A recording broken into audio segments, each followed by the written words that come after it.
আচ্ছা,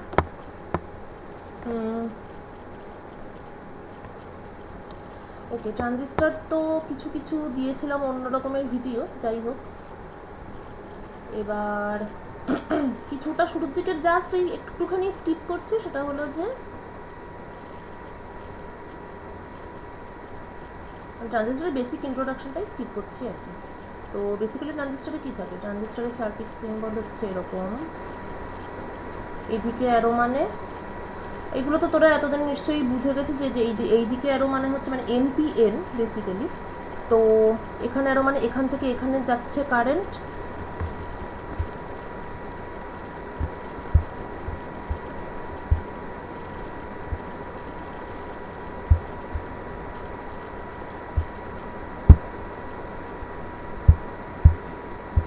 হ্যাঁ। তো এখান থেকে এখানে কারেন্ট যাচ্ছে, তার মানে এই যে অ্যারো সিম্বলটা দিয়েছি, তার মানে এই ট্রানজিস্টরটা হচ্ছে এন ট্রানজিস্টর। আর যদি অ্যারো সিম্বলটা এরকমভাবে দিতাম তাহলে এটা হতো পি ট্রানজিস্টর। ঠিক আছে, ওয়েল। আচ্ছা, তারপরে হচ্ছে এটা বেস, এমিটার, কালেক্টর,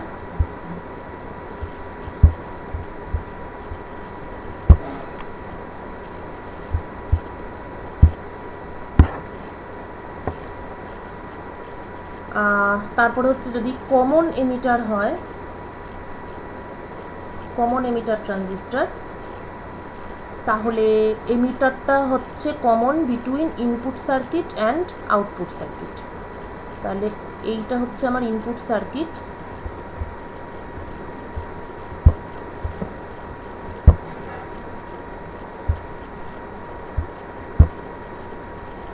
এবং যেহেতু এটা এনপিএন ট্রানজিস্টর, অ্যারোটা এপাশে আছে, তাই ব্যাটারির এইটা পজিটিভটা উপরের দিকে মানে বেসের সঙ্গে কানেক্টেড হবে। আর কমন এমিটার মানে হচ্ছে এমিটার উইল বি গ্রাউন্ডেড। এবার ইনপুট সার্কিটটা হচ্ছে বেস এমিটার সার্কিট,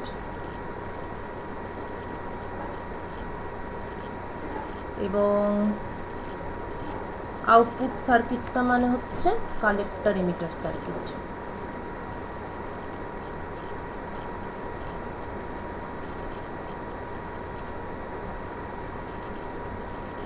অর্থাৎ এইটা। এবার যেহেতু আবার সেই একই ব্যাপার, যেহেতু অ্যারোটা এদিকে, তার মানে কারেন্টটা উপর থেকে নিচের দিকে ফ্লো করবে, সুতরাং এই ব্যাটারির পজিটিভটা কালেক্টরের সঙ্গে কানেক্টেড থাকবে। এই হচ্ছে কমন এমিটার ট্রানজিস্টর। এটা ভিসিসি, এটা হচ্ছে ভিবিবি, আর এইখানের যে voltage, this is base emitter voltage, আর এদের মধ্যে যে ভোল্টেজ, এটা হচ্ছে কালেক্টর এমিটার ভোল্টেজ। এবার বেস এমিটার ভোল্টেজের যেটা ব্যাপার, আচ্ছা, এবার এখানে মেন বিষয়টা যেটা হবে সেটা হলো এমিটার মানে হচ্ছে ইলেকট্রন এমিট করে। তাহলে এটা যদি পাশাপাশি আমি দেখাই, তাহলে এন পি এন, মাঝখানে যে পি সেটা হচ্ছে বেস রিজিয়ন, বেস রিজিয়নকে খুব ন্যারো করা হয়, এদিকে হচ্ছে এন আর এটা এন। ওকে, এবার বেস এমিটার রিজিয়ন এনপিএন দেখেই বুঝতে পারছি যে বেস এমিটার রিজিয়ন হচ্ছে অ্যাক্টিভ রিজিয়নে সবসময়, মানে অ্যাক্টিভ যদি আমাকে ট্রানজিস্টরটাকে রাখতে হয় তাহলে বেস এমিটারকে আমাকে ফরওয়ার্ড বায়াস করতে হবে, অর্থাৎ এই যে এটা বেসে পজিটিভ, এমিটারে নেগেটিভ, তাহলে এই পিএন জাংশনটা ফরওয়ার্ড বায়াসে আছে। যেহেতু ফরওয়ার্ড বায়াসে আছে, সুতরাং গুচ্ছ গুচ্ছ ইলেকট্রন, এটা ইনসাইড, হ্যাঁ। তাহলে এন টাইপের যে ইলেকট্রন আছে যেগুলো মেজরিটি ক্যারিয়ার,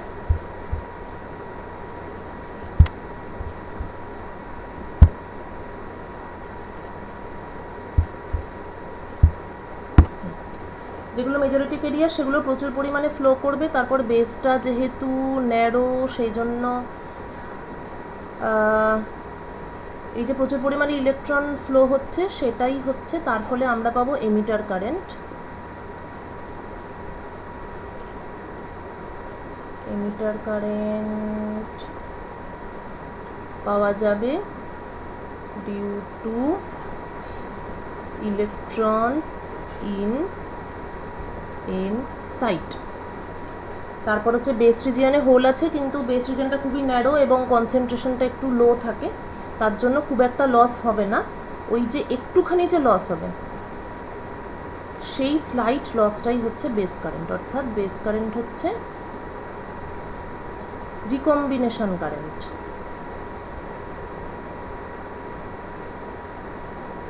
ইলেকট্রনগুলো যাচ্ছিল, বেসে ঢুকলো, বেসে ঢোকার ফলে কিছু ইলেকট্রনের লস হলো, কেননা এখানে হোল আছে। তাহলে ইলেকট্রন হোল রিকম্বিনেশন হয়ে যে ইলেকট্রনের লসটা হলো, সেই little amount of loss current, সেটাই হচ্ছে বেস কারেন্ট। তাহলে ম্যাক্সিমাম পোর্শনটাই চলে আসবে কালেক্টর রিজিয়নে, এবং কালেক্টর রিজিয়নে চলে আসার একটা বড় কারণই হচ্ছে যে কালেক্টর রিজিয়নে এখানটা ইলেকট্রনগুলোকে ধরার জন্য পজিটিভ ভোল্টেজ দেওয়া আছে। এই যে পজিটিভ পোটেনশিয়ালটা, সেটা ইলেকট্রনগুলোকে কালেক্ট করবে, অ্যাট্রাক্ট করে কালেক্ট করবে। তাহলে যেটা পয়েন্ট সেটা হচ্ছে IE is almost equal to IC। Collector emitter current থেকে যা যা বেরোবে সেগুলো প্রায় সবই কালেক্টরে পৌঁছায়।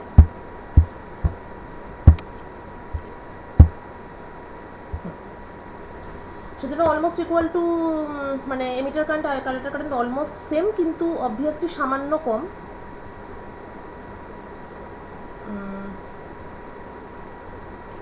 একটুখানি কম।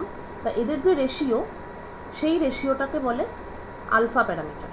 তাহলে alpha is equal to IC by IE। সুতরাং বোঝাই যাচ্ছে যে আলফার ভ্যালু 1-এর খুবই কাছে, ভেরি ক্লোজ, ইউজুয়ালি ওই 0.99 0.98, আর খুব কম হলে 0.97। ওর থেকে কম যদি হয় আলফা, তাহলে সেটা মানে that is not good as a transistor. ঠিক আছে। আর আচ্ছা, এই যে আলফার ভ্যালুটা বললাম, সেটা কি কালেক্টর কারেন্টের অ্যাবসলিউট ভ্যালু আর এমিটার কারেন্টের অ্যাবসলিউট ভ্যালু রেশিও। তাহলে এই this alpha is alpha DC, collector কারেন্টের অ্যাবসলিউট ভ্যালু আর এমিটার কারেন্টের অ্যাবসলিউট ভ্যালু যেহেতু আছে। আর আলফা এসি একটা আলাদা জিনিস, সেটা পরে আসবে।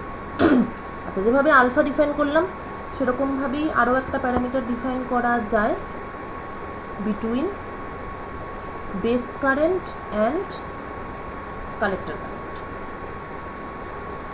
তো আগেই বলেছি যে বেসটা যেহেতু খুবই ন্যারো, সেই জন্য খুবই কম অ্যামাউন্ট অফ কারেন্ট লস হয়, আর ওইটুকু যে সামান্য কারেন্ট লস হচ্ছে সেইটাই হচ্ছে আমাদের বেস কারেন্ট। সুতরাং এই যে আমি একটা প্যারামিটার ডিফাইন করব beta, beta is IB by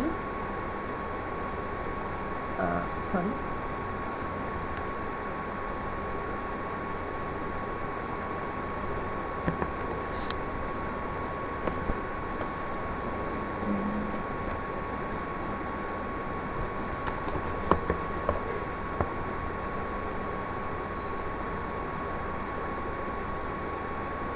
beta is the ratio of collector current and base current.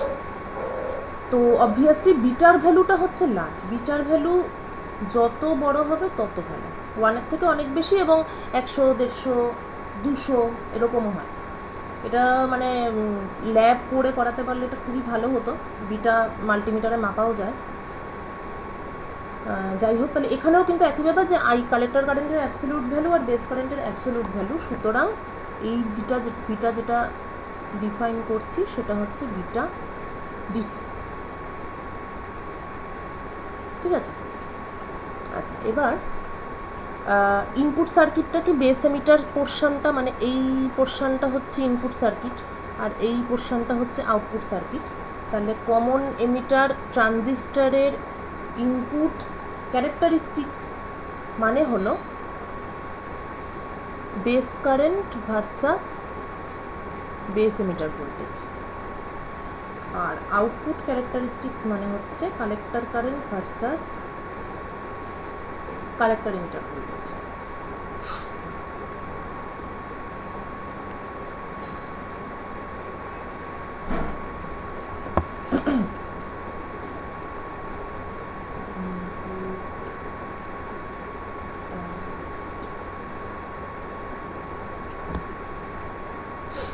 of common emitter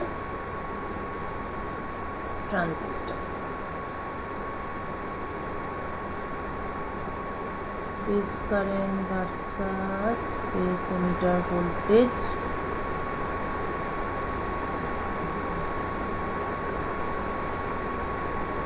এটা দেখতে কিরকম হবে? ইজি টু আন্ডারস্ট্যান্ড, কেননা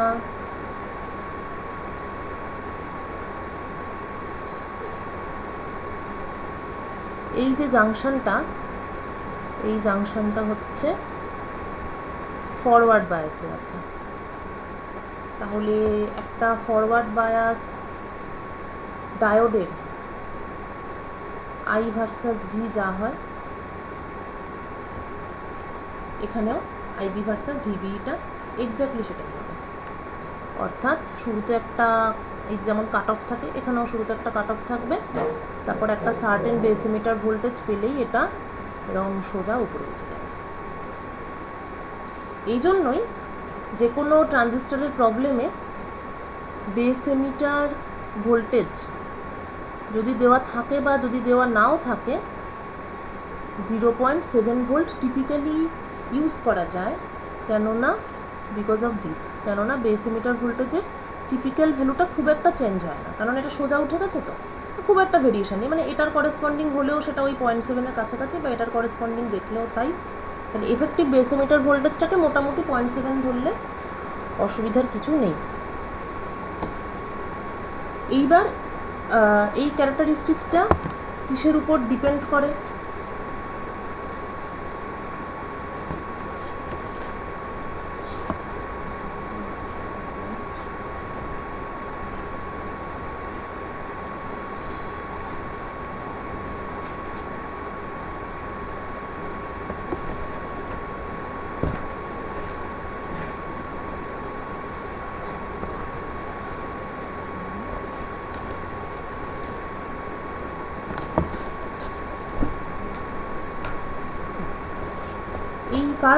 এই কার্ভটা কিন্তু ইউনিক না। আইবি আর ভিবির ভেরিয়েশনটা depends on VCE, collector emitter voltage. অর্থাৎ আরেকটু সিম্পল করে ভাবতে গেলে এই কালেক্টর টার্মিনালে কতটা ভোল্টেজ দিচ্ছি তার উপরে বেস কারেন্টটা ডিপেন্ড করবে। অর্থাৎ basically base current is a function of base emitter voltage and collector emitter voltage. ঠিক আছে, এইবার কি করে, মানে কেন এটা কি করে বোঝা যায় বা কেন এরকম হচ্ছে? কারণ আচ্ছা মনে করি, আচ্ছা তো ব্যাটারি দিতেই হবে, ব্যাটারি না দিলে এটা বোঝা যাবে না।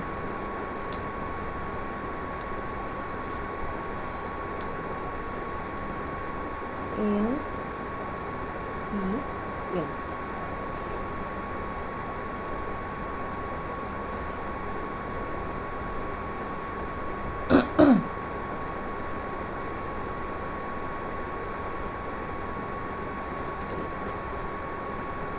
ফরওয়ার্ড, এখানে হচ্ছে রিভার্স।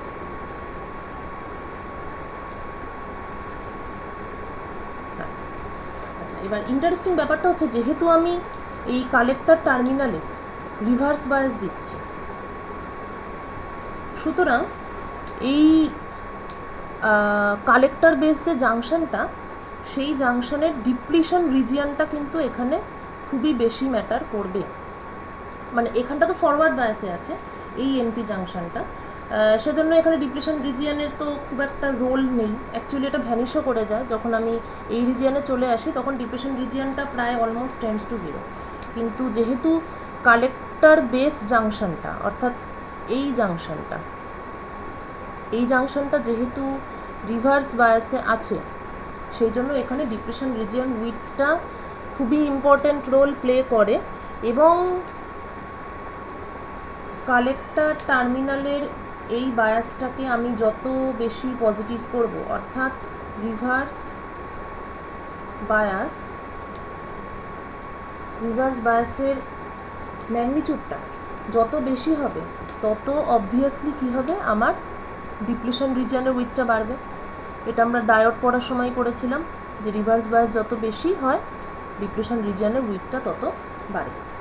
অর্থাৎ রিভার্স বায়াস যত বাড়বে, ডিপ্লেশন রিজিয়নের উইথ বাড়বে।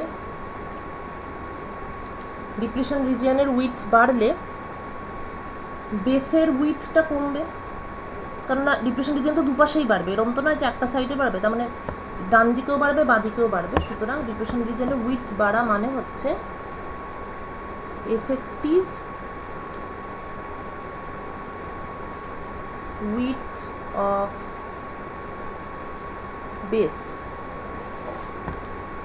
বেসের এফেক্টিভ উইথটা ফল করবে। তার ফলে বোঝাই যাচ্ছে যে বেসের উইথ যদি কমে যায়, তাহলে আমার রিকম্বিনেশন কারেন্টটা কি হবে, কমে যাবে, মানে কম অ্যামাউন্ট অফ কারেন্ট লস হবে। তো বেস যদি শুরু হয়ে যায় তাহলে রিকম্বিনেশনের পরিমাণটা কমে যাবে, রিকম্বিনেশনের পরিমাণ কমলে রিকম্বিনেশন কারেন্ট অর্থাৎ বেস কারেন্ট উইল ফল। ঠিক আছে, তার মানে দাঁড়ালো ভিসিইর ম্যাগনিটিউড যত বাড়বে, বেস কারেন্টের ভ্যালুটা তত কমবে। এটাকে গ্রাফিক্যালি শো করতে হলে ভিসিইর ম্যাগনিটিউড আচ্ছা যত বাড়বে তত কমবে। তাহলে ধরা যাক যে এখানে মনে করি যে ভিসিটা মনে করি এটার জন্য 0। এবার ভিসি যদি আমি ম্যাগনিটিউডটা বাড়িয়ে 0.2 ভোল্ট করি, তাহলে সেটা বেস কারেন্ট কমবে, তার মানে সেই করেসপন্ডিং গ্রাফটা এটার নিচে দিয়ে যাবে। এই 0 জন্য যদি এই কার্ভ হয়, 0.2 এর জন্য এইটা হয়। ক্লিয়ার? এই ঘটনাকে বলে এফেক্টিভ বেস উইথ মডুলেশন।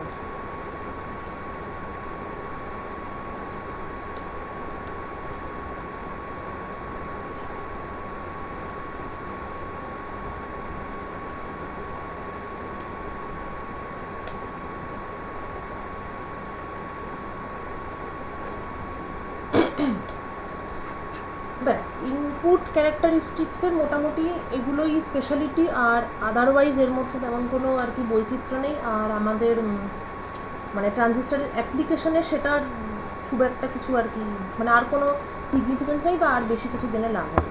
ঠিক আছে, এগুলো হচ্ছে মেন ক্যারেক্টারিস্টিক, মানে মেন ফিচার্স আর কি। কিন্তু আসল জিনিসটা, ট্রানজিস্টারের আসল জিনিস হচ্ছে ওর আউটপুট ক্যারেক্টারিস্টিক্স।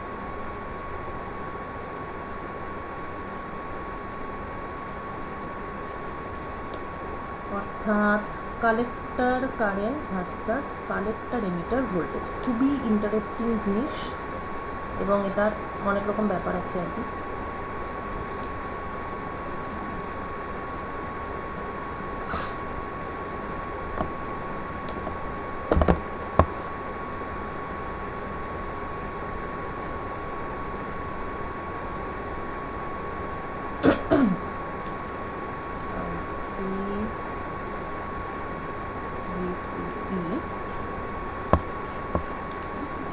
তিন রকমের সিচুয়েশন হতে পারে। এক হচ্ছে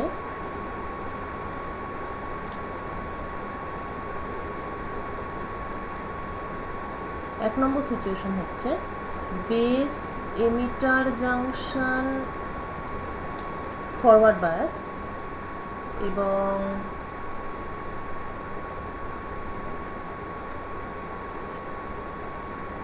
বেস কালেক্টর জাংশনটাও ফরওয়ার্ড বায়াস। যদি দুটোই ফরওয়ার্ড বায়াসে থাকে তাহলে সিচুয়েশনটা কীরকম হয়, ও সরি আগের পেজে যেতে যাচ্ছিলাম,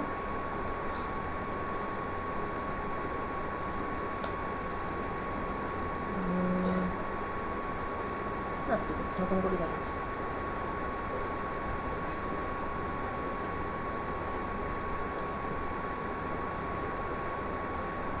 এই জাংশনটা ফরওয়ার্ড বায়াস, তার মানে এনপিএন, তার মানে ইলেকট্রন তো যেমন ফ্লো হচ্ছিল ফরওয়ার্ড বায়াসের আন্ডারে ঠিক আছে এরকমভাবেই ফ্লো হবে। তারপর যদি আমি এই জাংশনটাকেও ফরওয়ার্ড বায়াসে রাখি তাহলে যেটা হবে সেটা হচ্ছে যে এখানটাতে কোনো ডিপ্লিশন রিজিয়ন থাকবে না,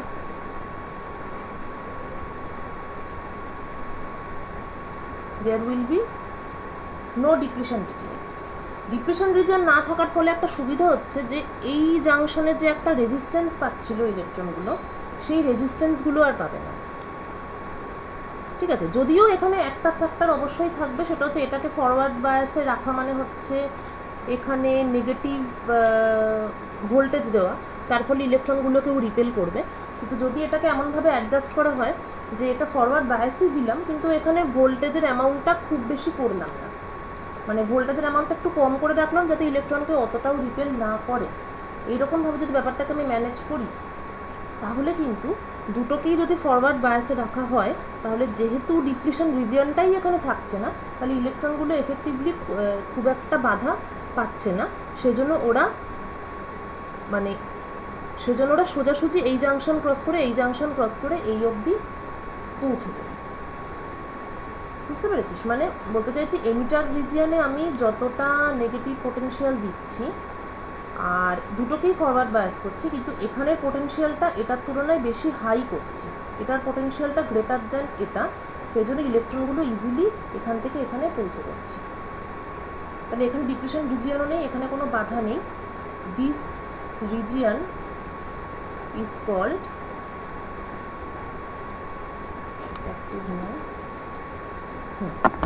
this region is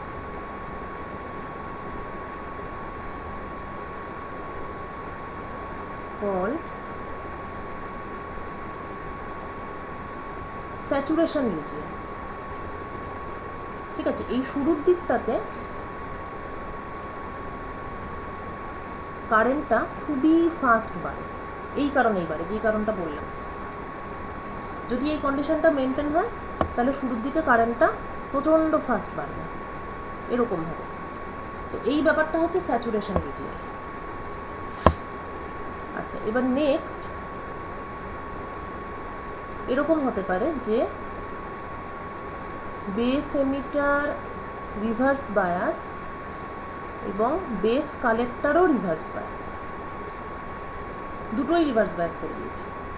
হ্যাঁ, তাহলে মুশকিলটা কি হচ্ছে যে বেস এমিটারটা নিজেই রিভার্স বায়াস, অর্থাৎ কোনো কিছু ফ্লো হওয়ার কোনো মানে অপশানই নেই। তাহলে যেহেতু কোনো কিছুই আদৌ ফ্লো হচ্ছে না, এবার বেস কালেক্টর যতই রিভার্স বায়াস হোক, অর্থাৎ বেস কালেক্টরে আমি যতই আর কি পজিটিভ ভোল্টেজ দিয়ে রাখি না কেন, যেহেতু এখান থেকে কিছুই বেরোচ্ছে না তাই এখানে কিছুই কালেকশন হবে না। তাই এই কম্বিনেশনটা হচ্ছে কাট অফ রিজিয়ন। এখানে ট্রানজিস্টর বেশি কাজ করে আর এখানে ট্রানজিস্টর কোনো কাজই করে। তো সেটা হচ্ছে এই মোটামুটি একটা লিমিটিং, যার নিচে ট্রানজিস্টরের কোনো কাজ নেই,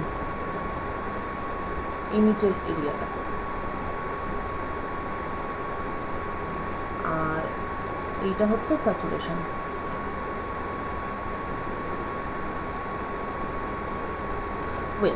তাহলে এবার পয়েন্টটা হচ্ছে যে খুব বেশি কাজ কিংবা খুব কম কাজ কোনোটাই আর কি ইউজফুল নয়। যেটা ইউজফুল সেটা হচ্ছে মাঝারি অ্যামাউন্টের কাজ। ঠিক আছে, মাঝারি অ্যামাউন্টের কাজটা তখনই হবে বা ট্রানজিস্টর তখনই ইউজফুল হবে যদি আমি বেস এমিটারকে ফরওয়ার্ড করি আর বেস কালেক্টরকে রিভার্স করি, যেটা অ্যাকচুয়ালি প্রথম থেকেই বলে আসছি। এটাকেই বলে অ্যাক্টিভ রিজিয়ন।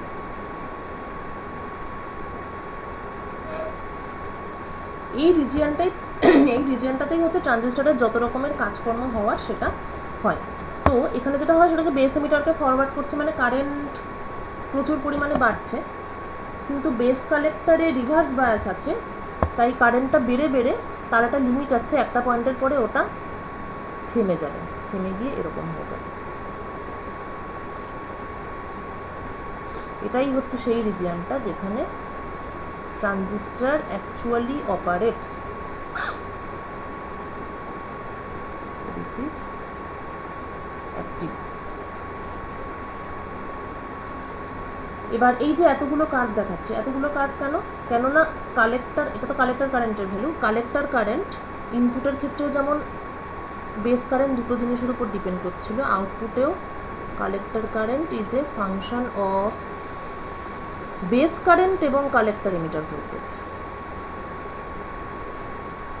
এবং অবভিয়াসলি দিস ইজ ক্লিয়ার, মানে বেস কারেন্টে যত বেশি লস হবে বা যত কম লস হবে তার উপরেই ডিপেন্ড করবে যে আমি কালেক্টর কারেন্ট কতটা পাচ্ছি।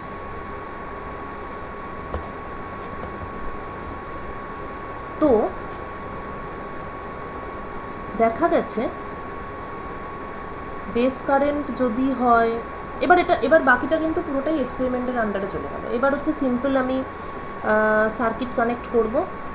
এখানে ফরওয়ার্ড বায়াস, ফরওয়ার্ড আছে, হ্যাঁ এখানে ফরওয়ার্ড বায়াস দেবো, এখানটাতে আমি রিভার্স বায়াস দেব, রিভার্সই আছে, রিভার্স বায়াস দেব, দিয়ে এবার ইম্পর্টেন্ট বেস কারেন্টকে আমি ইন্ডিপেন্ডেন্টলি কন্ট্রোল করব।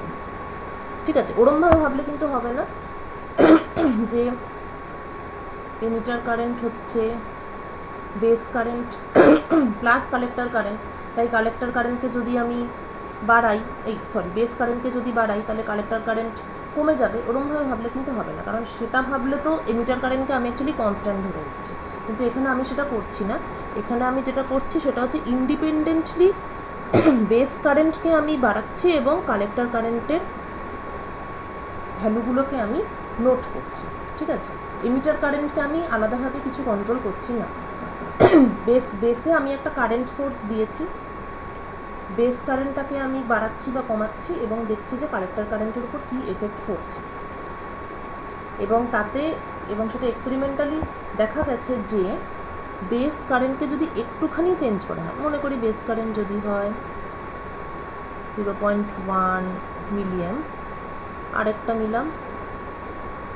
আরেকটা ডেটা সেট নিলাম যেখানে বেস কারেন্ট 0.2 মিলিয়ন, আরেকটা ডেটা সেট নিচ্ছি base current 0.3 million.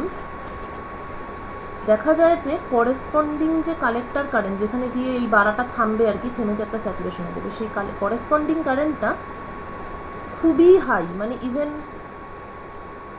It can be at least 10 million বা তার থেকেও বেশিও হতে পারে। Corresponding to 0.2 million base current, collector current দেখা যাচ্ছে প্রায় 20 মিলিয়ন। এর ট্রানজিস্টার চেঞ্জ করলে এই ভ্যালুগুলো আরও চেঞ্জ হবে, কিন্তু অর্ডারটা এরকম আর কি। মানে এটা যদি হয় 0.1 তাহলে এগুলো অন্তত 10 হবেই, 10, 15, 12, 9 এই ধরনের। এটা যদি হয় 0.3 তাহলে এটা হয়তো প্রায় 30 মিলিয়ন, অর্থাৎ বিটা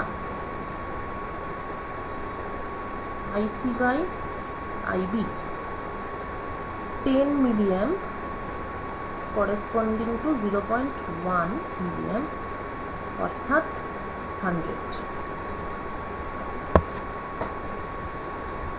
ট্রানজিস্টার ম্যানুফ্যাকচার এমনভাবেই করা হয়, এমনভাবে অর্থাৎ বেসকে এমনভাবে কন্ট্রোল করা হয়, পুরো ব্যাপারটাই কিন্তু দাঁড়িয়ে আছে বেসকে আমি কিভাবে তৈরি করছি তার উপর। বেসের উপরেই পুরো জিনিসটা, এমিটার কালেক্টরের উপর বিশাল কিছু ডিপেন্ড করে না। বেসটাকে যত সরু করব আর বেসের ডোপিংটাকে যত কম করব তার উপরেই পুরো বিষয়টা ডিপেন্ড করছে। এবং ট্রানজিস্টার এমনভাবেই ম্যানুফ্যাকচার করা হয় যাতে বিটার ভ্যালু অ্যাটলিস্ট 100 হয়। বিটা 49, বিটা 50, 60, 70 এগুলোতে আমাদের কোনো, এক মিনিট,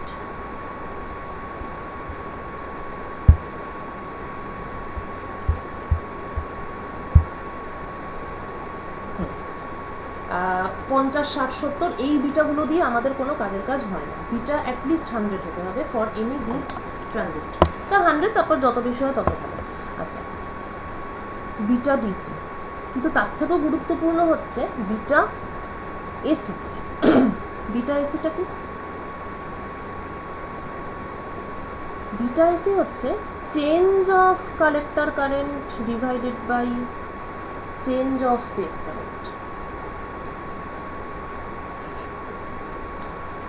অদ্ভুত ব্যাপার, বেস কারেন্টটাকে 0.1 এতটা চেঞ্জ করলে কালেক্টর কারেন্ট 10 মিলিঅ্যাম্প পর্যন্ত চেঞ্জ হচ্ছে। এটা অ্যাকচুয়ালি আমি যে টিপিক্যাল ভ্যালুগুলো ইউজ করেছি তার জন্যই মানে বিটা এসিটাও 100ই হবে, 10/0.1 মানে বিটা এসি 100, কিন্তু generally beta AC beta DC এক হয় না, এবং অনেক ক্ষেত্রেই দেখা যায় যে বিটা এসিটা বিটা ডিসির থেকে অনেকটাই বেশি হয়। ঠিক আছে, তো এই বিটা এসিটা অ্যাকচুয়ালি খুবই ইম্পর্টেন্ট ব্যাপার, কেননা এখান থেকে বোঝা গেল যে বেস কারেন্ট অল্প চেঞ্জ হলেই কালেক্টর কারেন্ট বেশি চেঞ্জ হচ্ছে, অর্থাৎ এখানে একটা অ্যাম্প্লিফিকেশন হচ্ছে। অর্থাৎ বলতে চাইছি বেস কারেন্টে আমি যদি ব্যাটারির বদলে, এখানে তো ব্যাটারি দিচ্ছি, ব্যাটারির বদলে আমি যদি এসি সিগন্যাল ইউজ করতাম, অর্থাৎ বেস কারেন্ট মনে করি, ঠিক আছে, দেখাই,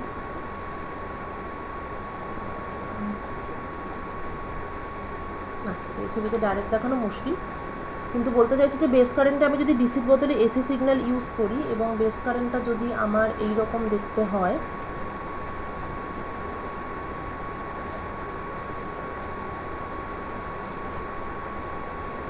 মানে আমার তো আইবি ভার্সাস আইসিটা তাহলে এরকম দাঁড়ালো, বেস কারেন্ট 0.1, 0.2, 0.3, তার জন্য কালেক্টর কারেন্ট 10, 20, 30। এইবার আমার বেস কারেন্ট ভার্সাস টাইম, যদি বেস কারেন্ট একটা এসি সিগন্যাল হয়,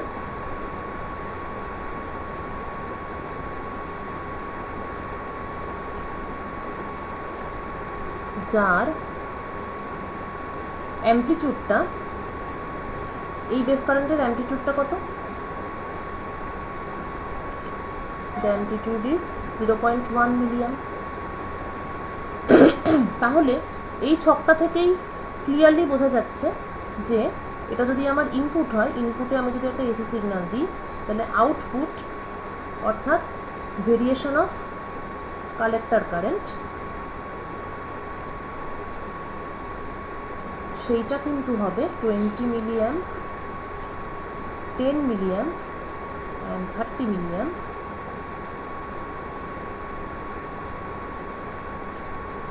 এই ডেল্টা আইসি উইল বি 10 মিলিঅ্যাম্প, অর্থাৎ ইনপুটে আমি দেব 0.1 মিলিঅ্যাম্প, মানে খুবই স্মল অ্যামাউন্ট অফ কারেন্ট অ্যাম্পলিটিউডের একটা, মানে খুবই স্মল অ্যাম্পলিটিউডের একটা সিগন্যাল। আউটপুটে আমি পাচ্ছি 100 টাইমস অ্যাম্পলিফাইড একটা সিগন্যাল, অ্যাম্পলিফিকেশন।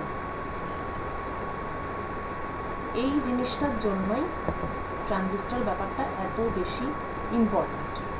এই রেশিওটা যদি এই ধরনের না হতো তাহলে ট্রানজিস্টরটা তোদের এখন আর কষ্ট করে পড়তে হতো না, আমাদের ইলেকট্রনিক্সও সিলেবাস এতদিনে শেষ হয়ে যেত। সুতরাং ট্রানজিস্টরের মেন অ্যাপ্লিকেশনই হচ্ছে অ্যাজ অ্যান অ্যাম্পলিফায়ার। কিন্তু ওকে, তাহলে এবার এতটা হলে তো হয়েই গেল, তাহলে এবার তো মনে হচ্ছে যে ট্রানজিস্টরের ব্যাপারটা আর কিছু না জানলেই হবে, কেননা আমরা এই বেস কারেন্ট কালেক্টর কারেন্টের রিলেশনটা দেখে নিয়েছি, আর এটাও দেখে ফেলেছি যে বেস কারেন্টে এসি সিগন্যাল দিলে মানে বেস টার্মিনালে, তাহলে কালেক্টর টার্মিনালে সেটা অনেক বেশি অ্যাম্প্লিফাইড হয়ে আমরা পাই। আচ্ছা, এখানে আমি তোদের কাছে একটা কোশ্চেন রাখবো। সেই কোশ্চেনটা হচ্ছে যে এই যে আমি অ্যাম্প্লিফিকেশনটা বললাম, যে ইনপুটে আমি এইটুকু একটা ছোট্ট সিগন্যাল দিলাম আর আউটপুটে আমি এত বড় সিগন্যাল পেলাম, তার মানে কি এটাই যে ইনপুটে আমি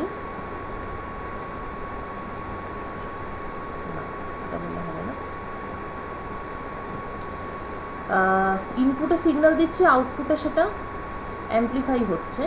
তো এটার মানে কি এটাই যে এখানে মানে এখানে এনার্জিটা তাহলে কি করে কনজার্ভ হচ্ছে, এটাই হচ্ছে আমার প্রশ্ন। মানে ইনপুটে যা দিচ্ছে আউটপুটে তার থেকে বেশি পাচ্ছি, তাহলে এখানে এনার্জি কনজারভেশনটা কি করে হচ্ছে। ঠিক আছে, এটা একটু তোরা ভাববি, ভেবে আমাকে বলবি। আচ্ছা, তো যেটা বলছিলাম, হ্যাঁ তাহলে ঠিকই আছে, ইনপুটে সিগন্যাল দিচ্ছে আউটপুটে অ্যাম্প্লিফাই হচ্ছে, অ্যাম্প্লিফায়ার। কিন্তু এর মধ্যে আবার একটা সমস্যা আছে, সেটা হলো যে এসি সিগন্যাল যে ভ্যারি করবে, এই যে ভেরিয়েশনটা তো একটা কোনো রেফারেন্সের অ্যাবাউটে ভেরিয়েশনটা হতে হবে। যেমন এখানে আমরা ফর এক্সাম্পল 0.2 অ্যাবাউটে আমরা ভেরিয়েশনটা করিয়েছি। এবার এই ভেরিয়েশনটা 0.1 অ্যাবাউটে করাতে পারতাম, কিংবা 0 অ্যাবাউটে করাতে পারতাম। মানে এটা তো তার মানে কি এখানে কিছু একটা চুজ করার ব্যাপার আছে, যে আমি এসি সিগন্যাল অ্যাপ্লাই করব, ঠিক আছে, কিন্তু কোন রেফারেন্স লাইনের অ্যাবাউটে ভেরিয়েশনটা হবে। চয়েস অফ রেফারেন্স, এই রেফারেন্স চয়েস করার ব্যাপারটা কেন মানে আরও কেন ইম্পর্টেন্ট, এই জন্যই ইম্পর্টেন্ট কেননা এখানে আমরা তিনটে রিজিয়ন তো দেখতে পাচ্ছি। এবার একটা জিনিস তো ক্লিয়ারলি বোঝা যাচ্ছে যে ট্রানজিস্টর ভালোভাবে কাজ করতে পারে একমাত্র অ্যাক্টিভ রিজিয়নে থাকলে তবেই।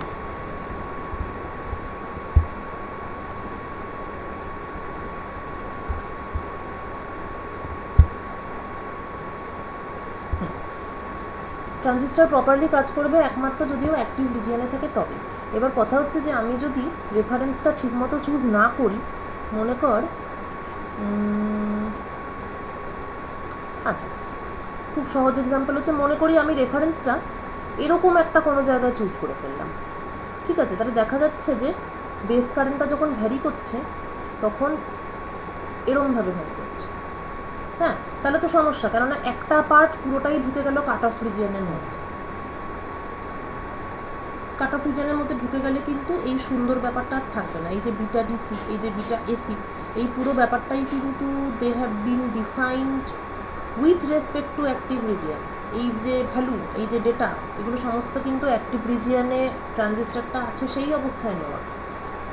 তাহলে আমাদের যে যাবতীয় ক্যালকুলেশন বা যাবতীয় যে অ্যাপ্লিকেশন বা অ্যাম্প্লিফিকেশন, সেটা কিন্তু পুরোটাই অ্যাক্টিভ। তার মানে যতক্ষণ ট্রানজিস্টর কাজ করবে পুরো সময়টা মানে বলতে চাইছি এই যে সিগন্যালটা ভ্যারি করবে, পুরো গোটা সিগন্যালটাকেই কিন্তু স্ট্রিক্টলি অ্যাক্টিভ রিজিয়নের মধ্যেই থাকতে হবে। মানে এই ভ্যারি করতে গিয়ে ব্যাপারটা মনে কর এরকম হয়ে গেল, তাহলেও কিন্তু হবে না। মানে একটা পোর্শন যদি ঢুকে যায় স্যাচুরেশন রিজিয়নে, তাহলেও কিন্তু হবে না। স্যাচুরেশন রিজিয়নেও কিন্তু এই সুন্দর প্রপোর্শনালিটিটা হোল্ড করে না।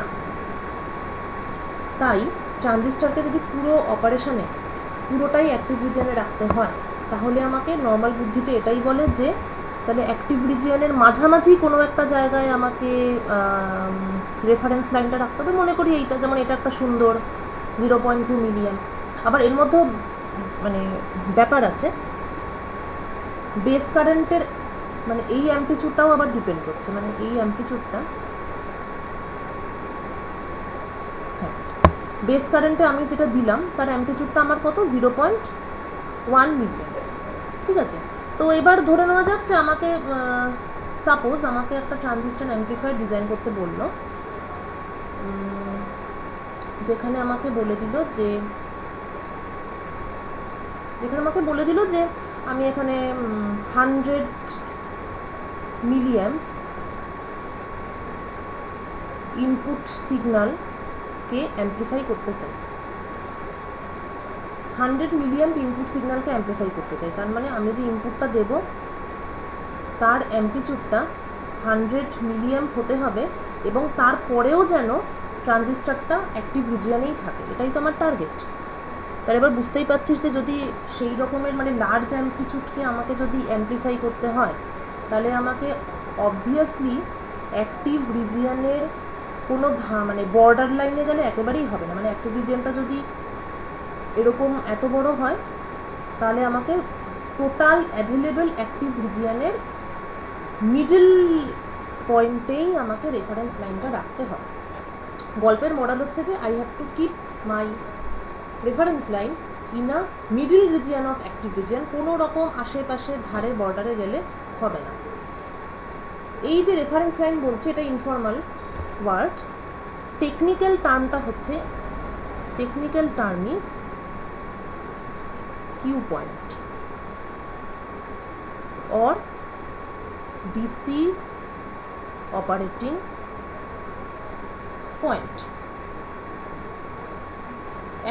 যেই পার্টিকুলার পয়েন্টের অ্যাবাউটে সিগন্যালটা আপ ডাউন করবে সেই পয়েন্টটাকে বলা হয় ডিসি অপারেটিং পয়েন্ট। এবং ট্রানজিস্টরের পুরো পারফরমেন্সটাই ডিপেন্ড করছে কে কত ভালোভাবে ডিসি অপারেটিং পয়েন্টটা চুজ করতে পারছে। ডিসি অপারেটিং পয়েন্টের চয়েস যদি ঠিকঠাক না হয় তাহলে অ্যাম্প্লিফিকেশন ঠিকঠাক হবে না এবং সিগন্যালটা ডিস্টর্টেড হয়ে যাবে। ডিস্টর্টেড হবে কারণ কিছুটা পোর্শন এদিকে ঢুকে যাবে, তার অ্যাম্প্লিফিকেশন ঠিকমতো হবে না। অ্যাম্প্লিফিকেশন যদি সুন্দরভাবে হতে হয় এই বিটা অনুযায়ী তাহলে ডিসি অপারেটিং পয়েন্টকে মাঝখানে এস্টাবলিশ করতে হবে। So establishing of DC operating point is very fundamental.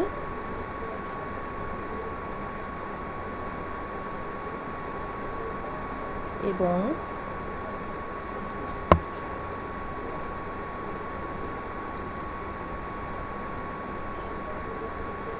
establishment of proper DC operating point or Q point of a transistor of a transistor is called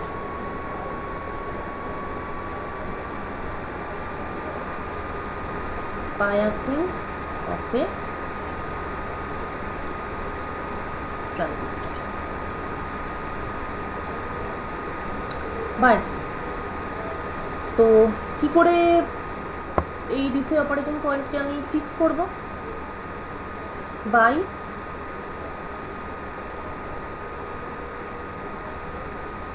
choosing appropriate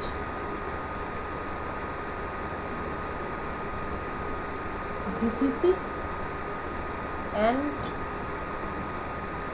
RMC। ঠিক মতন VCC choose করতে হবে, battery কানেক্টরে যেটা লাগানো ছিল, আর একটা load resistance বাইরে থেকে কানেক্ট করতে হবে। কনসেপ্টটা খুবই সিম্পল, একটু ব্যাক ক্যালকুলেশনে গেলেই ব্যাপারটা বোঝা যাবে। আমাদের এখানে কি জানা আছে, আইসি আর ভিসির মধ্যে রিলেশনটা জানা আছে। রিলেশনটা ইট লুকস লাইক দিস, অর্থাৎ আমার এখানে অসংখ্য পসিবল কিউ পয়েন্ট আছে। এটা একটা কিউ পয়েন্ট হতে পারে, এটা একটা কিউ পয়েন্ট হতে পারে, এটাও হতে পারে, এটাও হতে পারে। তো কোশ্চেন হচ্ছে হাউ টু চুজ, কোনো একটা নির্দিষ্ট কিউ পয়েন্টকে আমি কীভাবে চুজ করতে পারি। তাহলে চুজ করতে হলে তার একটাই উপায় আছে, সেটা হচ্ছে আইসি ভার্সাস ভিসিই, আইসির সঙ্গে ভিসিই আরও একটা রিলেশন খুঁজে বার করা। একটা রিলেশন অলরেডি আছে, আর একটা রিলেশন বার করতে পারলেই দুটোকে সলভ করে আমি একটা কিউ পয়েন্ট ফিক্স করতে পারবো। তাহলে এই গ্রাফটা থেকে অ্যাটলিস্ট এটা বুঝতে পারছি যে কিউ পয়েন্ট মানে হচ্ছে একটা নির্দিষ্ট কালেক্টর কারেন্ট এবং কালেক্টর এমিটার ভোল্টেজকে সেট করা। Q point is nothing but definite value of collector current and collector emitter voltage. IC আর ভিসি কীভাবে বার করব? ইকুয়েশন সলভ করে বার করব। একটা ইকুয়েশন আমি জানি, ইকুয়েশন না জানলেও আমি একটা রিলেশন জানি, আইসি ভার্সেস ভিসি রিলেশন এরম ধরনের দেখতে হয়। তাহলে আর একটা রিলেশন যদি আমি পেয়ে যাই, তাহলেই আমি দুটোকে সলভ করে আমি এই নির্দিষ্ট অপারেটিং পয়েন্টটা বের করে ফেলতে পারবো। সেই অ্যানাদার রিলেশনটা কি? অ্যানাদার রিলেশনটা হচ্ছে গিয়ে ট্রানজিস্টর, দিস ইজ বেস। বেসের সঙ্গে আমাদের বেস যা ছিল বেস নিয়ে উই হ্যাভ নো প্রবলেম, এবং আমাদের কিছু করারও নেই। যেটা আমরা করব সেটা হচ্ছে ভিসিসি, তারপরে এখানে একটা আরএল কানেক্ট করব। তাহলে এইটা হচ্ছে আমাদের ভিসিই, আর এখানে আমার কালেক্টর কারেন্ট ফ্লো করছে। বুঝা গেল? এটার অন্য মাথাটা বুঝতে পারছিস তো? অন্য মাথাটা গ্রাউন্ডে আছে, ওটা দেখাচ্ছে না। যখন এক্সপার্ট অঙ্ক করা লোক হয়ে যাবি তখন আর অন্য মাথাটা কেউই দেখায় না। এটা হচ্ছে অন্য পার্টটা গ্রাউন্ডে আছে। সো তাহলে এখান থেকে আমি লিখতে পারি, কি লিখতে পারি? VCE is equal to VCC minus ICR. Kirchhoff's voltage law use করলাম। VCE is VCC minus IC into RL. এই এতটাই পোটেনশিয়াল ড্রপ হচ্ছে। বেশ, তাহলে এই যে একটা সুন্দর একটা ভালো দেখতে জিনিস পেলাম, এটাই হচ্ছে আমার সেই রিলেশনটা, আইসি ভার্সাস ভিসি। এখানে আইসিও আছে, এখানে ভিসিইও আছে। এবং একটাই সুবিধের ব্যাপার হলো কি, এটা রিলেশনটা সিম্পল। এটা হচ্ছে একটা স্ট্রেট লাইন, কেননা ভিসিসিও একটা ফিক্সড জিনিস এবং লোড রেজিস্ট্যান্সও একটা ফিক্সড জিনিস। So this is a straight line, এবং আইসিটা ওয়াই এক্সিসে আছে, সুতরাং আইসিটাকে একটু ঘুরিয়ে লিখব। IC is equal to VCC by RL minus minus 1 by RL VCE.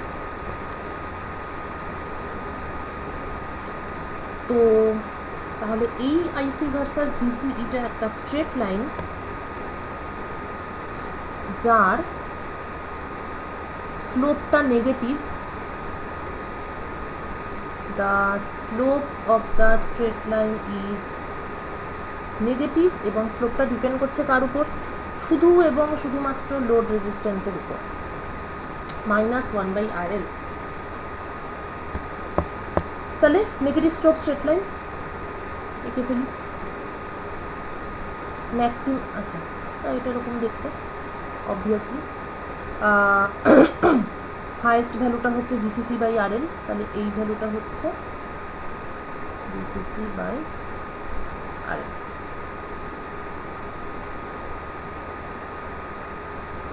ওকে, আর এই ভ্যালুটা হচ্ছে, এটা সলভ করলেই পাবো, আইসি 0 বসালে পাচ্ছি VCE equal to VCC. Okay, so এটা হচ্ছে ভিসিসি, এই ভ্যালুটা। তাহলে এই যে লাইনটা পেলাম, এই লাইনটাকে বলে, this line is called load line. কেন লোড লাইন? কেননা এই লাইনটার স্লোপটা শুধুমাত্র লোড রেজিস্ট্যান্সের উপর ডিপেন্ড করে। So this is called a load line. এবার দেখতে পাচ্ছি যে এটা হচ্ছে একটা সেট অফ কার্ভস, এটা হচ্ছে একটা লাইন। তাহলে এই যে পয়েন্ট অফ ইন্টারসেকশন, এই পয়েন্টগুলোই হচ্ছে আমার possible set of operating points. তাহলে এই এতগুলো কিউ পয়েন্ট আমি অ্যাকচুয়ালি পেয়েছি। এটা একটা কিউ পয়েন্ট Q1, এটা একটা কিউ পয়েন্ট Q2, এটা একটা Q point Q3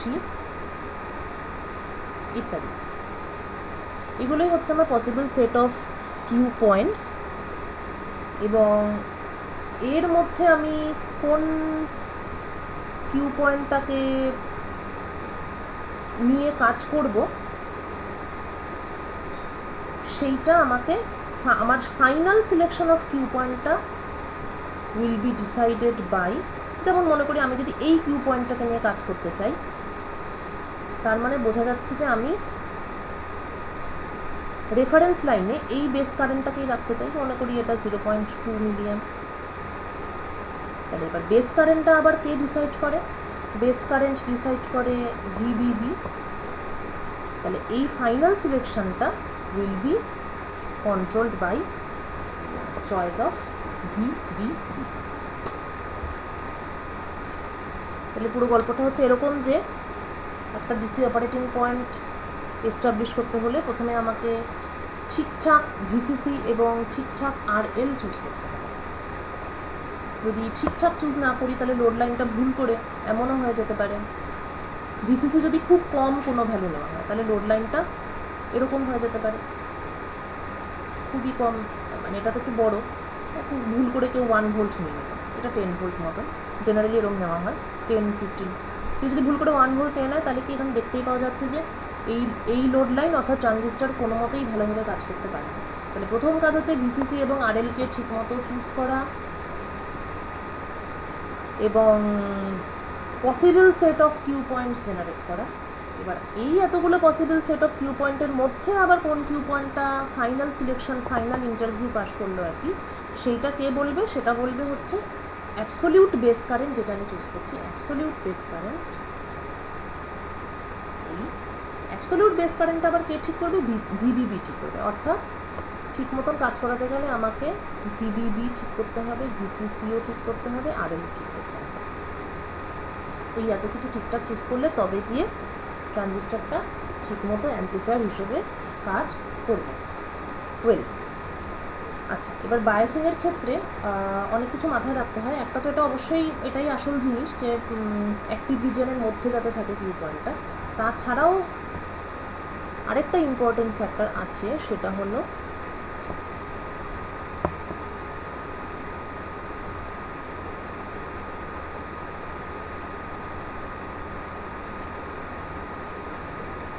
stability of Q point.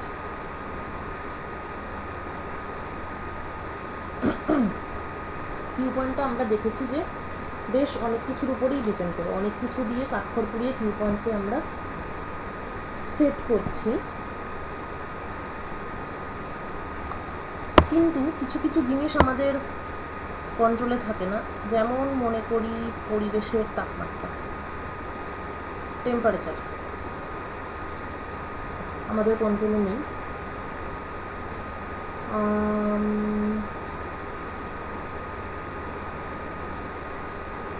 টেম্পারেচারটাই আমাদের কন্ট্রোলে নেই। তাহলে টেম্পারেচার ভ্যারি করলে কিছু কিছু জিনিস পটাপট ভ্যারি করে যায়। যেমন ওকে, এটা তো আমার বলা হয়নি, আচ্ছা ঠিক আছে, এটা বলছি।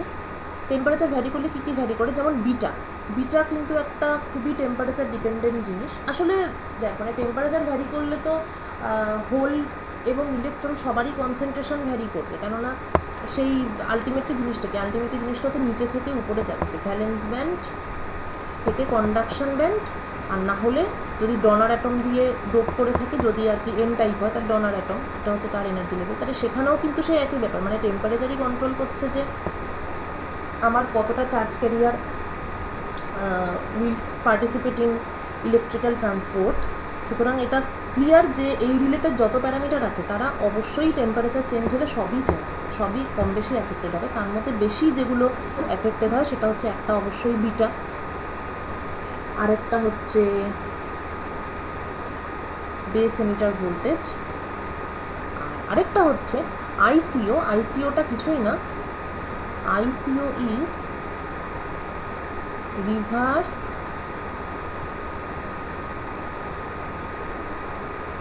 Saturation current.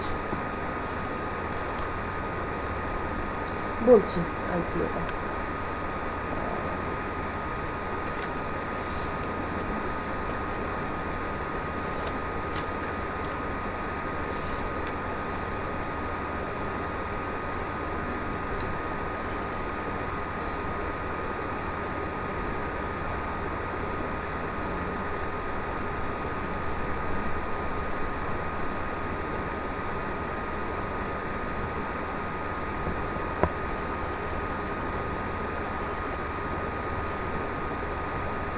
রিভার্স স্যাচুরেশন, তো তার মানে something related to reverse bias.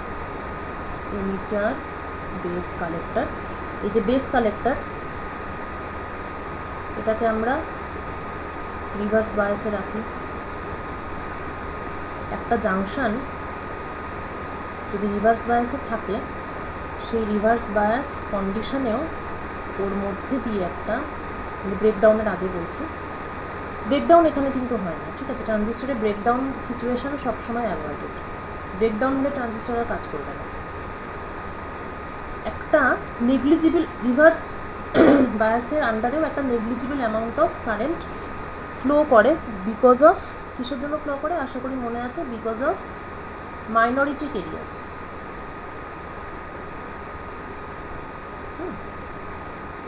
সেই অ্যামাউন্টটাকে, সেই কারেন্টটাকে বলে,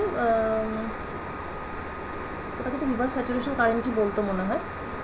তো এবার এটার ক্ষেত্রেও তাই, ট্রানজিস্টারও এটা রিভার্স বায়াসে আছে, তো সেটার আন্ডারে তাহলে একটা ডিউ টু মাইনরিটি ক্যারিয়ার্স একটা কারেন্ট তো অবশ্যই ফ্লো করবে। সেই কারেন্টটাকেই বলা হয় রিভার্স স্যাচুরেশন কারেন্ট। এবং আলফার অ্যাকচুয়াল ডেফিনেশনটা হচ্ছে আইসি মাইনাস আইসিও বাই আই। ওকে, মানে কালেক্টর কারেন্ট থেকে রিভার্স বায়াসের জনিত পোর্শনটা বাদ দিয়ে তারপর এমিটার কারেন্ট দিয়ে ভাগ করে যেটা, সেটাই অ্যাকচুয়ালি আলফা। তবে আইসিও ভ্যালুটা খুব কম থাকে বলে এটাকে আর কি শর্টে আইসি বাই আইই বলা হয়। কিন্তু আলফার অ্যাকচুয়াল ফিজিক্যাল সিগনিফিকেন্স হচ্ছে contribution of emitter in the collector. তাই আইসিওটা যেহেতু এমিটারের কন্ট্রিবিউশন নয়, আইসিওটা হচ্ছে পুরোটাই রিভার্স বায়াসের কন্ট্রিবিউশন, সেজন্য আইসি থেকে আইসিওকে বাদ দিয়ে এমিটার কারেন্ট দিয়ে ভাগ করে যেটা পাই সেটাই হচ্ছে আমার আলফা প্যারামিটার। সুতরাং কালেক্টর কারেন্টের মধ্যে এমিটার কারেন্টের অবদান থাকে এবং একটা নেগলিজিবল অ্যামাউন্ট কন্ট্রিবিউশন কিসের থাকে না, রিভার্স বায়াসের আন্ডারে যেটুকু কারেন্ট ফ্লো করছে ডিউ টু মাইনরিটি ক্যারিয়ার, সেই কন্ট্রিবিউশনটাও থাকে। যাই হোক, তো এই যে small amount, this is called reverse saturation current or ICO. তবে স্মল হলেও টেম্পারেচার চেঞ্জ হলে এটার ভালোই চেঞ্জ হয়, কেননা দেখ বোঝাই যাচ্ছে যে রিভার্স স্যাচুরেশন কারেন্ট হচ্ছে ডিউ টু মাইনরিটি ক্যারিয়ার, এবং মাইনরিটি ক্যারিয়ারগুলো কিন্তু পুরোটাই কন্ট্রোলড বাই টেম্পারেচার, ঠিক আছে? মেজরিটি ক্যারিয়ার যেমন টেম্পারেচারের উপর অতটা ডিপেন্ডেন্স নেই, মেজরিটি ক্যারিয়ার মেনলি কিন্তু ডিপেন্ড করে ডোপিং কনসেন্ট্রেশনের উপর। টেম্পারেচার উপর আছে কিন্তু সেটা কম, কেননা এতটাই কম টেম্পারেচার লাগে যে টেম্পারেচারের উপর বিশাল কিছু ভেরিয়েশন হয় না। কিন্তু মাইনরিটি ক্যারিয়ার কিন্তু টেম্পারেচার ছাড়া আর কিছু নেই ওর লাইফে, সুতরাং টেম্পারেচারে একটু ভেরিয়েশন হলে মাইনরিটি ক্যারিয়ারের কিন্তু অনেকটা ভেরিয়েশন হয়ে যায়। তাই আইসিওটা দেখতে যতই ছোটো হোক, ভেরিয়েশনটা ভালোই হয়, so we can't ignore them. সুতরাং টেম্পারেচার চেঞ্জ হলে আইসিও, বিটা, ভিবি এরা সবাই পাল্টায়, আর এরা সকলেই যদি পাল্টায় তাহলে কালেক্টর কারেন্ট, অ্যাকচুয়ালি কালেক্টর কারেন্টটাই প্রচুর পরিমাণে চেঞ্জ হয়ে যায়। আইসি আর ভিসি যদি চেঞ্জ হয়, তাহলে আগেই বলেছি যে আইসি আর ভিসি হচ্ছে কিউ পয়েন্ট, তাহলে কিউ পয়েন্টটাও চেঞ্জ হয়ে যাবে। অপারেটিং পয়েন্ট যদি যখন তখন চেঞ্জ হয়ে যায় তাহলে তো আউটপুট সিগন্যালের অবস্থা খুবই শোচনীয়। তাই আমাদেরকে সার্কিটটা ডিজাইন এমনভাবে করতে হবে যাতে আইসিও, বিটা এবং ভিবিইর রেসপেক্টে কিউ পয়েন্টটা স্টেবল থাকে। তো তিনটে স্টেবিলিটি ফ্যাক্টর আছে।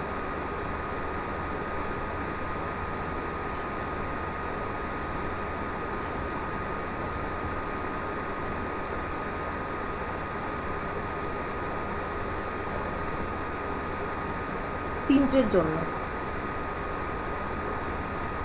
একটা হচ্ছে S, del IC, del ICO, আর একটা হচ্ছে S dash, del IC, del beta,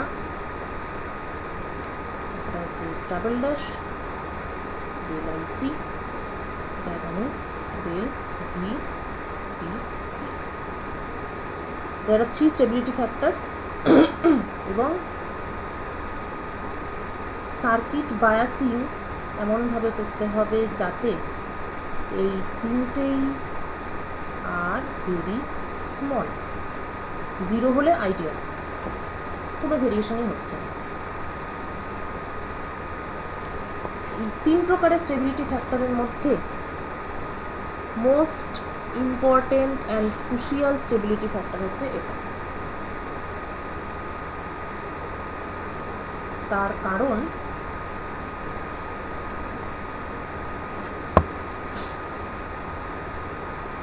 common emitter ট্রানজিস্টরের ক্ষেত্রে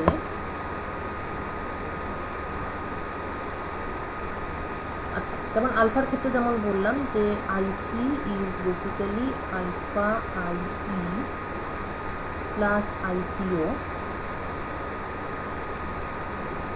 এবার জাস্ট কিছু হালকা ম্যাথমেটিক্স মানে এগুলোকে ইউজ করে আর কি, emitter is equal to IB plus আইসি,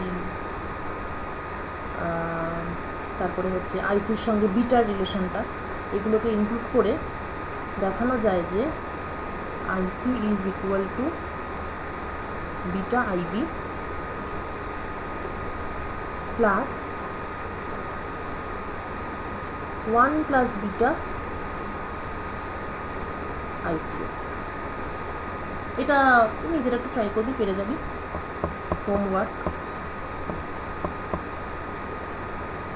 একটু সংক্ষিপ্ত, ইলেকট্রনিক্সটা একটু সংক্ষিপ্ত পড়াবো, সংক্ষিপ্ত ইন দ্য সেন্স যতটা জানলে পরে তোদের হচ্ছে কম্পিটিটিভ এক্সামটা ক্লিয়ার হয়ে যাবে ততটাই এখন পড়াবো।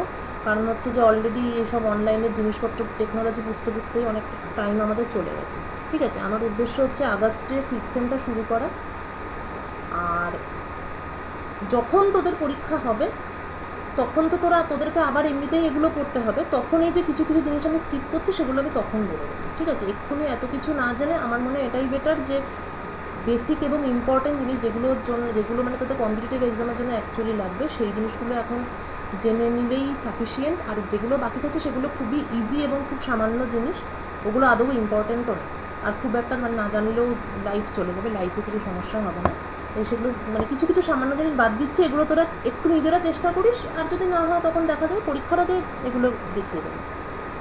হ্যাঁ, তো এই প্রুফটা একটু নিজেরা ট্রাই করবি, মোটামুটিভাবে এটা এবং এটা ইউজ করলেই সম্ভবত হয়ে যাবে, হোপফুলি।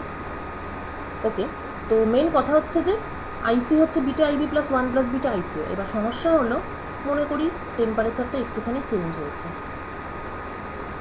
টেম্পারেচার যদি বাড়ে তাহলে মাইনরিটি কেরিয়ার কনসেন্ট্রেশন বাড়বে।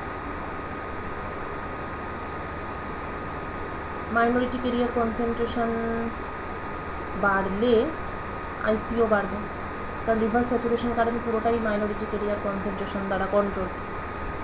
ওয়েল, এবার আইসিও যদি বাড়ে তাহলে আইসি বাড়বে, এটা এই রিলেশন থেকে দেখতেই পাচ্ছি। কালেক্টর কারেন্ট যদি বাড়ে, কালেক্টর কারেন্ট ফ্লো হচ্ছে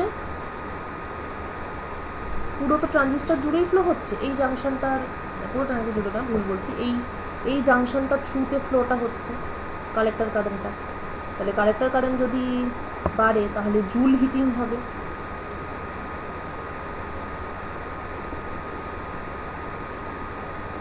জুল হিটিংয়ের ফলে এই জাংশনের টেম্পারেচার কি হবে, বাড়বে। সুতরাং আবার এই সাইকেলটা রিপিট হবে, টেম্পারেচার বাড়বে, মাইনরিটি কেরিয়ার কনসেন্ট্রেশন বাড়বে, আইসিও বাড়লো, আইসি বাড়লো, আইসি বাড়া মানে জুল হিটিং হওয়া, টেম্পারেচার বাড়া, আবার সব কিছু বাড়া। সুতরাং ব্যাপারটা চলতেই থাকবে, থামার কোনো লক্ষণ নেই, বাড়তে বাড়তে একটা সময় ট্রানজিস্টর উইল বার্ন আউট। এই ব্যাপারটাকে বলে থার্মাল রান আউট। এই জন্যই বলছিলাম যতগুলো স্টেবিলিটি ফ্যাক্টর আছে তাদের মধ্যে এইটাই সব থেকে ইম্পর্টেন্ট, এবং আমাদের ট্রানজিস্টর বায়াসিংয়ের মেন টার্গেটই হচ্ছে থার্মাল রান অ্যাওয়েকে আটকানো, টু স্টপ ইট। 3 রকমভাবে ট্রানজিস্টর বায়াসিং করা যায়।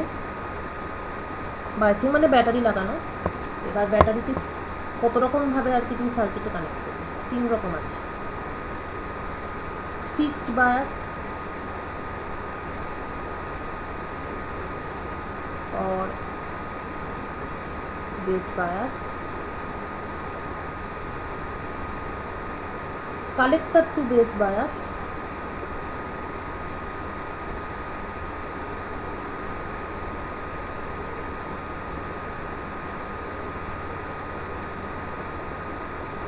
আর আসল যেটা ইউজফুল এবং যেটা ইউজড হয় ভোল্টেজ ডিভাইডার বায়াস और একটা কি বলে এটাকে সেলফ বায়াস।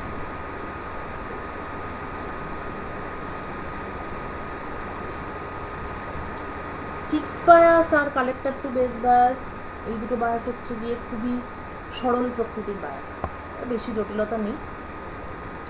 ফিক্সড বায়াসে কি করে, কোনো ভিবিবি আলাদা করে রাখে না, ভিবিবি আলাদা করে কোনোটাতেই রাখা হয় না, ভিবিবির আলাদা কোনো কনসেপ্টই নেই, ভিবিবি উড়িয়ে দেওয়া হয়েছে। ফিক্সড বায়াসে কি করে, ভিসিসি থেকেই বেসে সাপ্লাই করে আর কি। মানে এটা যদি বেস হয় এরকম, এটা যদি বেস হয়, ভিসিসি সার্কিটটা তো যা আছে তাই, ভিসিসি সার্কিট নিয়ে তেমন কোনো মাথা ব্যথা নেই, বেসটাই তো ব্যাপার, কারণ ভিবিবিটাকে উড়িয়ে দেওয়া হয়, 3 রকম বায়াসে নেই। ভিসিসি থেকে বেসে ডাইরেক্ট কানেকশন, এটা হচ্ছে ফিক্সড বায়াসে বলছি। কালেক্টর টু বেসে কী করে, নাম থেকেই বোঝা যাচ্ছে যে ভিসিসি থেকে করে না জিনিসটা, এটা তো ভিসিসি, তারপর এটা আরএল, এই কানেকশন হলো, এটা হচ্ছে কালেক্টর, এটা base, collector to base bias, অর্থাৎ কালেক্টর থেকে বেসে কারেন্ট পাঠায়। ঠিক আছে, এই দুটো ডিটেলস বলবো না কারণ এই দুটো ইউজলেস, তবে বোধহয় সিলেবাসে আছে, যদি থাকে একটু নিজেরা পড়ে নিবি, কারণ ভোল্টেজ ডিভাইডারটা ভালো করে পড়াবো আর এটা বুঝলেই বাকিগুলো বুঝবে, বাকিগুলো হচ্ছে জল এটার কাছে। তো আসল জিনিস হচ্ছে ভোল্টেজ ডিভাইডার বায়াস, সেটাকে মানে সেখানে বুদ্ধি করে এমনভাবে আর কি সার্কিট কানেকশনটা করা হয় যে কিউ পয়েন্টও স্টেবল, এবং আরও 2-4টে ইস্যু আছে সেগুলোও ভোল্টেজ ডিভাইডার বায়াসের ক্ষেত্রে ওগুলো মানে সব ইস্যুই রিজলভ হয়। সেজন্য ট্রানজিস্টারকে আমি যখন মানে যদি অ্যাম্প্লিফায়ার হিসাবে ইউজ করতে চাই, then I have to use voltage divider bias.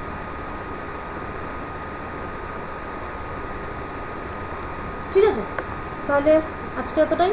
এরপর হচ্ছে আজকে কি বার, আজকে শুক্রবার, শনি, রবি, রবিবার 7টার সময় ভোল্টেজ ডিভাইডার বায়াসটা কি সেটা বলবো, তারপরেই আমরা অ্যাম্প্লিফায়ারের অঙ্ক করব সানডে। ঠিক আছে, আচ্ছা এবারে কেউ কি কিছু জিজ্ঞেস করবি?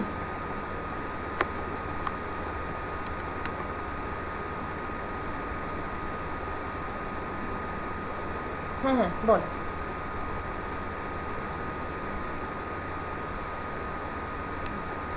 হুম, হ্যাঁ হ্যাঁ হ্যাঁ হ্যাঁ হ্যাঁ,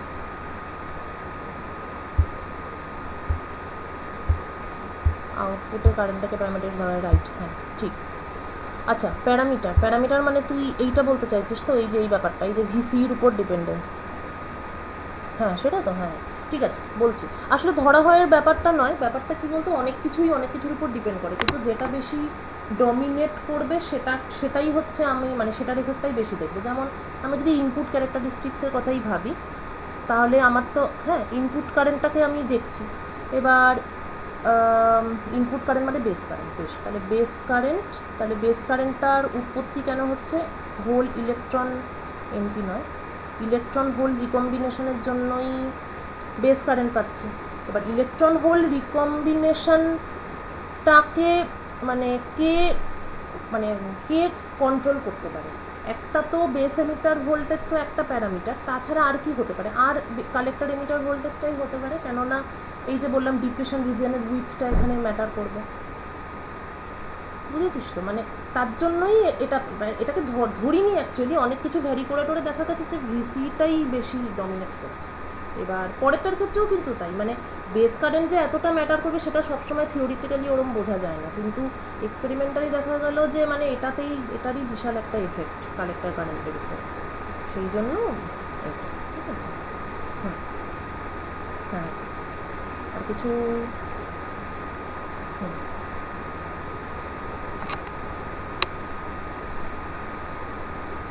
আর কেউ কিছু বলবি?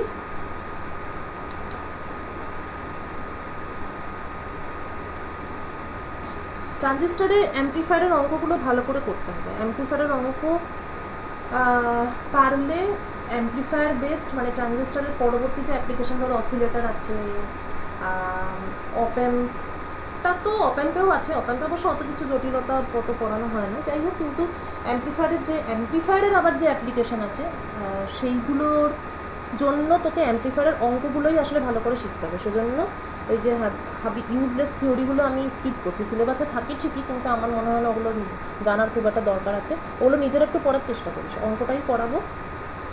আর তারপর তো শেষ হয়ে গেলে ফিফথ সেমটা শুরু করবো, তারপর যেগুলো যেগুলো আবার কিছু কিছু বাকি থাকলো সেটা ফিফথ সেমটাকে শুরু করি, তারপর পরের দিকে করবো। আর এক জিনিস পড়ে পড়ে তোরাও বোর হয়ে যাবি, আর তারপরে পরীক্ষার আগে তো আবার পড়তে হবেই, তখন পরীক্ষার সময় ভাবা যাবে। হুম, আচ্ছা ঠিক আছে, তাহলে আবার রোববারে আসিস 7টার সময়, ঠিক আছে, টাটা।